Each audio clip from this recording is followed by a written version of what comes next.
quando eu tomei um tiro, fazendo uma cobertura Ela fala policial. Ela fala como tipo, nossa, que coisa normal. Calma, Nádia, calma. Tomei um tiro.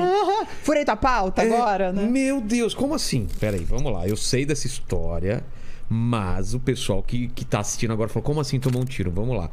Você tava fazendo uma matéria, o que foi? Foi. Eu cobria muita polícia, mas não porque eu era da editoria policial, não. Eu gostava, eu tinha bons relacionamentos, boas fontes. E no horário em que eu trabalhava, que era de 5 da tarde até meia-noite, tinha muita incursão policial. E eu acompanhava. Você acompanhava... O BOPE. Caramba. Eu adorava, eles eram incríveis. Eu sempre respeitei muito, muito, muito, muito. Eu fui comunicada que teria essa incursão policial. Na sexta-feira eu fui comunicada que aconteceria na segunda. Como que é acompanhar uma incursão? Você vai com veículo próprio? Você vai com eles? Como funciona isso? Eles avisam até onde a gente pode chegar, o horário que eles vão, o horário que a gente tem que chegar. E aí a gente acompanhava de baixo, né? Numa área, por exemplo, se eles fossem subir uma comunidade, a gente tinha até um limite para chegar. Entendi. E aí eles iam passando as informações do que estava acontecendo. E aí sim, quando você poderia atravessar aquela barricada, enfim, a gente ia. Bom, mas na época era tudo muito diferente. Hoje o jornalismo policial é, nossa, muito mais preparado do que naquela época, que era meio aventureiro. É mesmo? Vai lá e você sem traz proteção? A gente tinha um colete à prova de balas, só que o blindado era aqui, na frente e atrás. Onde eu fui atingida, entraria, só que correria o risco de não sair. Vou chegar nessa parte. E a gente tinha orientação de não botar o colete antes de chegar naquela área, para não parecer uma afronta para os moradores. Tipo, nossa, você chegou aqui onde eu moro, já tá de colete. E eu respeitava muito isso. Como eu fazia muita polícia, eu sempre fazia o seguinte. Eu ia lá fazer uma incursão policial, eu vendia depois uma pauta, oferecia uma pauta comunitária daquele lugar. Era rádio comunitária, era um serviço social. Voltar porque eu também depois para fazer sempre. Legal. Porque existe um lado difícil, mas existe um lado que pode prosperar. Claro. Então, eu vim de um lugar assim. Minha cidade no Rio, Belfor Roxo, é um lugar assim. E que eu valorizo muito. Não é só a parte ruim. Dentro do que, no contexto social, é ruim, tem sempre uma coisa boa que a gente pode fomentar e apresentar para o mundo. Então, Belfor Roxo é um... Baixada Fluminense, no Rio de Janeiro. Tá. Então, eu sempre procurei fazer esse lado social. Bom, eu fui lá pro Dona Marta. Na hora que eu tava virando para pôr o colete, eu fui atingida. Então, graças a Deus, eu virei... Você tava... Localiza a gente. Você desceu do carro? Não, eu tava sentada ainda. Fomos eu e o cinegrafista... porque a equipe era o cinegrafista que ia dirigindo, então não tinha uma equipe grande. A ENG, né? A ENG, não tinha. Não tinha. Não, imagina. O cinegrafista ia dirigindo. Ia dirigindo. Nossa. E eu do lado. Na hora que a gente entrou ali no acesso pro Dona Marta, eu percebi que estava estranho, porque era 6 e pouca da tarde, tudo vazio, e ali nesse horário tá tudo parado, um super trânsito. Na hora eu falei, ixi... Começou a soltar uns fogos, eu falei pro Moab, ixi, o couro vai comer. Virei. No que eu virei para pegar o colete, que estava aqui no banco de trás, eu fui atingida. Eu já estava no acesso. Por onde você acha? Não, veio daqui do vidro. O Morro Dona Marta tem 2, não sei hoje em dia, mas eram 2 acessos. Aqui é uma pracinha, que tinha uns brinquedos para criança, e aqui do lado um acesso, aqui do lado outro. A gente estava cruzando essa praça. E a polícia tinha acabado de subir. Então, não deu tempo de avisarem pra gente onde a gente deveria estar, enfim. E aí a gente parou na pracinha, achando que ali era uma área protegida. Os caras não sabiam que era... Tinha logo da Band, só que depois foi feita uma reconstituição, uma perícia, identificaram que veio de uma escadaria vazada, provavelmente um traficante. Ali devia estar escuro, não sei se o cara também estava sóbrio, enfim. Não sei, ninguém sabe se atirou em represália à imprensa ou se atirou achando que era um carro de reforço policial. Entendi. Não tem como saber. Não dá pra saber. Enfim, eu fui atingida. Na hora, eu senti o impacto e percebi. E procurei ter o controle da situação. Eu não sei de onde eu tirei calma, tranquilidade, não sei. Acho que foi da minha fé mesmo. Você não gritou nada? Mano, se eu tomar um tiro, eu falo, caralho, tomei um tiro, porra! Você ficou... Eu senti, foi muito louco, porque eu virei... Queima. Um calor, mas é um calor, é um calor. Onde entrou? Aqui. Eu fiz plástica, né? Tá. Mas entrou aqui. Então, você virou aqui. Eu virei aqui, ó. Fez assim. Tá. Então, veio daqui, veio dessa direção. Atravessou, saiu nas costas e ficou no banco. Nossa. E olha que louco, isso foi numa segunda. Na semana anterior, na quarta, eu tava em outra incursão policial, no Complexo da Penha. E virei pra uma amiga, a gente tava abaixada assim, atrás de uma proteção. E virei pra ela e falei, Bruna, você tem a impressão de que você um dia vai tomar um tiro? Ela, claro que não, você é louca. Eu falei, eu tenho. Ela, cala a boca, Nádia. Eu falei, eu tenho a sensação de que um dia eu vou ser atingida. Sério? Isso foi numa quarta. Na segunda eu fui atingida. E você tinha isso no íntimo, assim? Eu acho que foi isso que me deixou calma. Entendi. Porque eu queria ter o controle da situação, eu queria entender o que estava acontecendo, mas eu tinha uma paz tão grande de que tudo ia ficar bem. Não, e Deus também, né? Deus, é Deus, gente. Não é só você, né? É tipo alguém te acalmando, não é possível. Era eu e Deus. Porque passou pela sua cabeça, posso morrer? Passou, só que eu, na hora, eu pensei o seguinte... Essa coisa de que... O que passa na cabeça na hora? Exatamente. Na hora, eu só pensei. E falei pro Moab Ferreira, que é meu anjo. Falei, Moab... avisa pra redação que aconteceu, pede pra mandar outra equipe e me leva pro hospital. Que você ainda teve a calma de falar, vem outra equipe? E ele ainda falou assim pra mim, na hora que eu falei, Moab, fica tranquilo, mas eu tomei um tiro. Ele, isso é hora de brincar, Nádia? Já pelo amor de Deus. Eu falei, não tô brincando. E mostrei pra ele. Nossa. Quando ele ligou pra redação, acharam que era de raspão. Ele falou, não, vocês não estão entendendo. Ela foi perfurada. E eu falei pra ele, Moab, não me deixa morrer, porque eu não tenho com quem deixar meu pai e minha mãe. Meu Deus. Eu era a única filha solteira, eu morava com eles. E aí eu falei, cada vez que você perceber que eu tô indo embora, aperta a minha mão, me machuca. E eu fiquei rezando. Tem aquele papo que não pode dormir, né? Não tem Olha, isso? A gente sempre vê, né? Não pode... E eu tinha certeza que se eu apagasse, eu ia embora. Não ia voltar. Então eu comecei a aprender, eu senti que escorreu atrás, eu comecei a prender no banco, a tentar estancar o sangue e vendo aqui o sangue jorrar pelo retrovisor. Cara. E aí eu percebi que eu tava indo embora e eu sacudi a minha mão para ele me apertar. Fomos pro corpo de bombeiros, não prestaram socorro porque eles não foram me socorrer na rua, então não prestaram atendimento. Como assim? Porque o bombeiro ele só pode te socorrer se ele te acudir na rua. Você tá na rua, ele foi lá e te abordou. Se você for até ele, não pode. Bom, pelo menos foi na época o que foi dito. Fomos pro Hospital da Lagoa, que não tem emergência. Eles me viram chegar, viram o carro, começaram a gritar. Não tem emergência, não tem emergência. Dali fomos pro Miguel Couto. Isso no pico do trânsito. Quanto tempo nisso daí? Demorou muito. Demorou mais de 1 hora. Mais de 1 hora você... E assim... Meu Deus. Aí o Moab passou pela calçada do Jockey ali na parte quando você tá indo pra Barra. Foi Deus abrindo o caminho. Quando eu cheguei no Miguel Couto, eu fui prontamente atendida. Só que você é um número, né? E fizeram um boletim de ocorrência, testaram meus sinais vitais. Eu só ficava assim, o que aconteceu comigo? O que pegou? Ah, pegou sua escápula. Eu falei, não pegou porque eu tô mexendo. Ninguém falava nada. Eu só falei assim, eu quero saber se eu vou morrer. Só me fala o que aconteceu e ninguém dizia nada. Bom, me deixaram no corredor.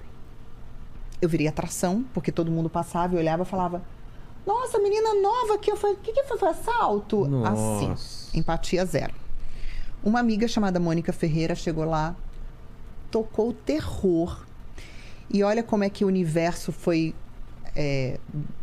meu parceiro. A Mônica era repórter da Band, estava em casa. Um amigo dela de Brasília ligou e falou, Mônica, você está de plantão?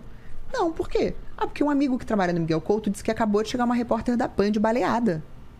Ela foi a Nádia. Aí ela correu pra lá, foi ela que agitou pra caramba pra eu ser atendida logo. E eu fui pro centro cirúrgico. Lá me prestaram os primeiros socorros de fato, botando dreno e costurando aqui o buraco. Caramba. Foram incríveis comigo, incríveis. De lá eu fui pro Hospital Samaritano. Você não apagou em nenhum momento nesse período? Em nenhum momento eu chorei, eu apaguei. Eu queria ter controle. E isso me causou um bloqueio durante muitos anos, assim. Imagino, né, gente? De não chorar, de não ter colocado pra fora. Mas que eu já venci e te conto como. Eu sempre tive a certeza de que tudo ia sair bem. Foi muito doído, foi muito grave. Tinha médicos... uma calma, então, no fundo de você? Tinha. Tinha uma resignação muito uma paz. Então, eu só me desesperei num momento. Quando o médico falou pra mim que não tava dando certo, o dreno junto com a aspiração, Sim. com a fisioterapia, ele falou, olha, não tá rolando, a gente vai ter que fazer uma cirurgia, tirar parte do seu pulmão. O quê? Fechar a fístula que se forma quando a bala passa. Mas entrou aqui?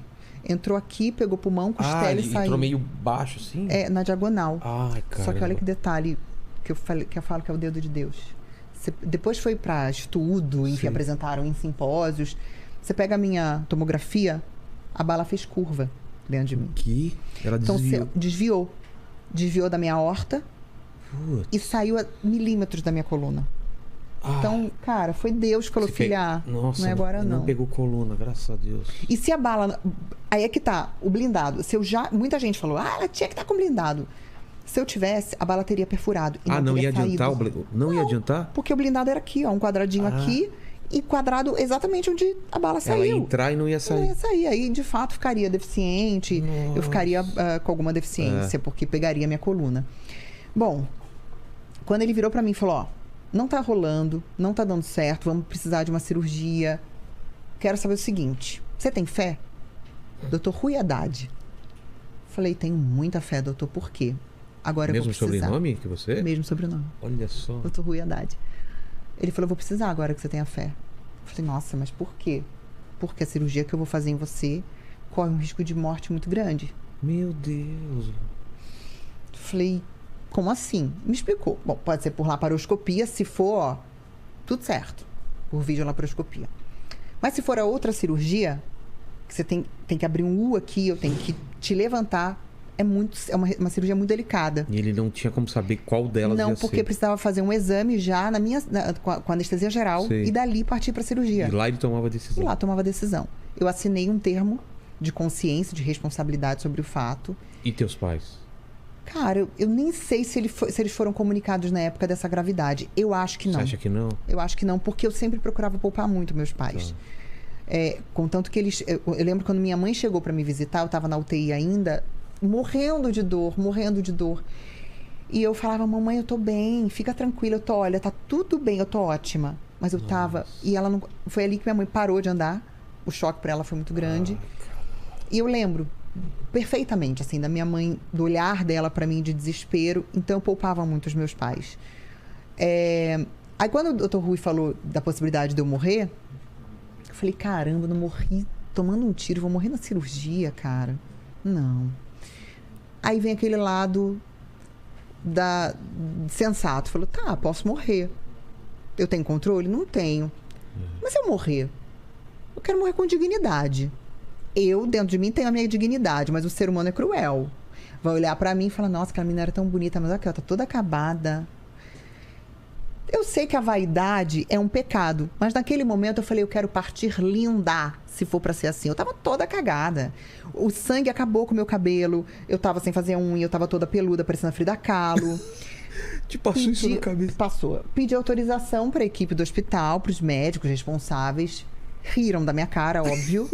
Na semi-intensiva eu recebi o cabeleireiro, eu cortei o cabelo, brincando. Eu fiz até renal na sobrancelha.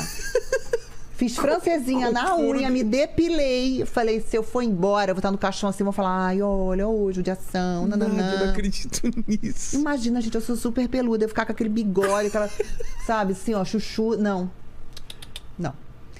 Quando eu entrei pro centro cirúrgico, eu lembro a anestesista olhou e falou, eu nunca vi uma paciente tão arrumada. Cabelo feito, aquela coisa... linda! Parecia que eu tava, sei lá, indo parida, que hoje em dia a pessoa pra cortar, você não, agora eu vou ter que caprichar no corte, porque, pô, olha como ela aí, tá. Ó, não exato, não pensei nisso, foi a estratégia. E deu tudo certo, foi por videolaparoscopia, em 3 dias. Foi na mais tranquila, então? Foi.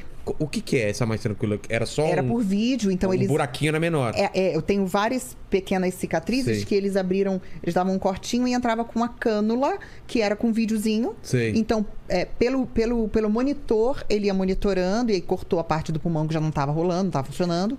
Costurou o buraquinho da bala. Caramba! Ele costurou? Costurou. Por esse esquema? Nossa. É uma coisa meio tudo por vídeo, É muito legal. E aí, em 3 dias, eu já estava em casa. Mas olha que legal, você caiu na mão do médico certo também, cara, né? E esse médico, muitos anos depois, Meu pai teve um câncer no pulmão e foi ele que operou também. Eu sou muito grata, doutor. Eu lembro de todo mundo, a equipe que me atendeu no Samaritano, as enfermeiras que foram sensacionais. Tenho até hoje os presentinhos que elas me deram, porque eu sou muito grata a tudo isso que eu vivi. Nossa. Muito grata, muito, assim. Eu falo que foi um tiro pra minha vida, não foi pra minha morte. Foi um divisor de águas pra mim.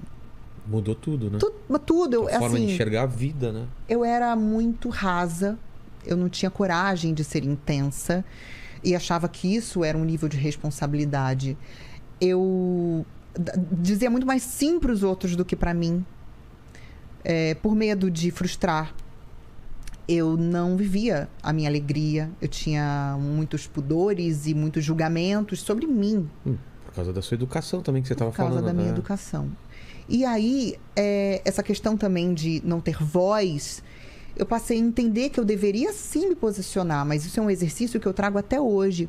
E o principal, falar o que você sente. Eu não dizia o que eu sentia. Na hora que eu estava prestes a morrer, porque eu poderia ter morrido, eu pensei, cara, eu nunca disse pro meu pai e pra minha mãe, eu te amo. Sério? Eu nunca tinha dito, porque eu fui criada assim, pai e mãe eram autoridades. Então, eu não agarrava e beijava meu pai e dizia te amo. Minha mãe não era uma mãe de fazer muito carinho. A demonstração de amor e carinho eram os cuidados. Sim. Eu falei, não, de jeito nenhum. Hoje, meu Deus, é uma lambeção, assim. E meu pai, ele partiu e me deixou com um coração em paz, porque eu pude dizer inúmeras vezes que eu o amava. Putz, que maravilha. Pude beijar muito, abraçar muito. Então, eu tive esse tempo para viver do lado dele também e aprendi com isso. Hoje, se eu achar que eu aprendi a te amar agora, eu vou dizer, eu te amo. E você tinha uma barreira antes. Total. E se dissesse também, olha, eu não gosto, eu não quero. Não quero fazer isso, não gosto. Ou simples, tipo, por que você não convive comigo? Porque eu não gosto de você. E tudo bem. Claro, precisa de uma maturidade para tomar essas decisões, não é assim? E eu não conseguia. Então, e eu não sabia viver. Eu era emburrada, chata, sabe? Reclamona, implicante, muito autocrítica e crítica com os outros. Eu melhorei muito, muito. Hoje eu falo que eu vivo intensamente, assim. Poxa, que bom. Cada segundinho pra mim vale muito e sem me preocupar com o julgamento alheio. E aquela hora quando te dão anestesia e você fecha o olho, deve ter sido uma... Sabe aquilo lá? Eu estou fechando o olho, eu não sei se eu vou abrir de novo. Deve ser uma sensação... E o caminho na maca que você só vê as luzes. Aquela coisa de filme, né? Que aquela luzinha passando, e gelado, né? Gelado, muito gelado, eu já frio. fiz cirurgia, é gelado. Você fica naquele... É uma sensação até gostosa quando começa a fazer o efeito da anestesia e seu corpo, não é? Anestesia geral e sedação para endoscopia. Não é? Eu fiz endoscopia esses dias também. É muito bom. Nossa, você sente um alívio assim. Ai, gente, eu sei, por favor, me perdoem. Eu não sou drogada, eu juro. Mas é muito bom. Meu marido nunca fez endoscopia, nunca tomou essa sedação. Você vai lá, faz. Mas não preciso, faz lá.